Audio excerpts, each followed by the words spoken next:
This is the BJ podcast with the Big Joe. Here we're looking at the different issues with the third eye. And the third eye today is focusing on the US currency and the economy of the rest of the other parts of the world.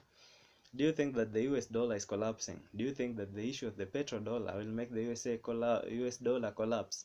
Do you think that the Russia is going to make the USA swallow its bitter pill through with those sanctions? Well, it all depends on how you're looking at it. Either you're a pro-dollar and want it to prevail, or you are against the dollar and want it to collapse. If you are a pro-dollar, then the good news is the dollar is here to stay. But for now, if you are against the dollar, then I can tell you that your prayers have been answered. The US dollar gonna collapse sooner or later, but not now. For example, that petrodollar issue. The USA is advocating for the use of clean energy, or green energy, moving away from those pollutants. That means moving away from the petroleum. Saudi Arabia is the larger producer of petroleum, is most supplier, around 60%. And already the USA is saying that we need to move to clean energy or green energy. That means that it's already advocating for the use of clean energy, meaning that they already have a solution for that, and they have a strategy to ensure that the US dollar will prevail.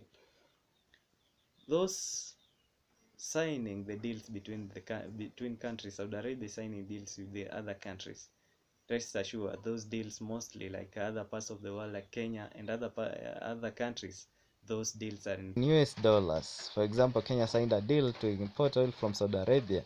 The deal is initially in US dollar, only that the company will be supplying in the local market in Kenyan shillings, thus reducing the demand of the US dollar. But the deal initially is in US dollar. No country right now wants sanctions, and now the principle of the USA and United Nations right now are like two in one.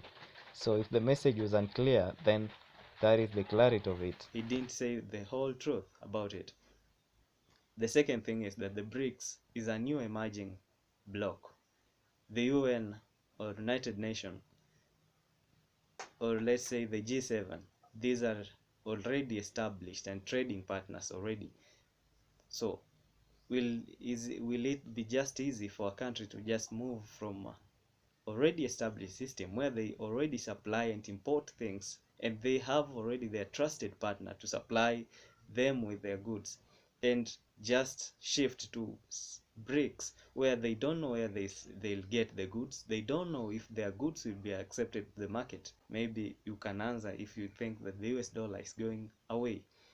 And rest assured, it's no president, or most of the president will stay in the UN, and the G7 will continue to rule them as long as the USA still has a backing of friends and other European nations. Also, we can talk about the debt before even moving out of, and those debts are in US dollar. So will it be just easy for you to move? Will you postpone that, or say they start negotiating to pay in other currency? Will they accept now that you will pay IMF or other banking system? Will they now start appreciating the BRICS currency? And what I'm seeing is a divide between the BRICS nation and the G7 nation, where BRICS nation, there won't be a relationship with the G7 because there is already a sanction with the Russia, and the Russia is creating a competing idea, or a competing currency that it's free from the US, is totally, and the US dollar, because the Russia is now not trading in dollar, so be rest assured it won't accept the dollar, because the dollar now won't be valuable in their country. So meaning that all the other countries, they have to adopt a new currency which is not the US dollar, and that may take time. And lastly, there is a very narrow line separating the UN from the United States, which means that it's like the United Nations are perpetuating United States agenda, and you may never know which guidelines are set by UN and which guidelines are for the United States. So sanction may apply anywhere, and no country right now are ready for the sanction. So maybe most of you thinking that the sanction will push countries away from from trading with the USA and the United Nations. Maybe you're right, they will, but not now, because it will take time for all the countries to set up a system and trust with the system and identify the market for other countries that they will now come and fit in. Right now there is inflation, and there is the standard of living is and the cost of living is high. Now, moving from established source of trade to another one where you are not assured of anything may now make that cost of living to go higher more than you expected.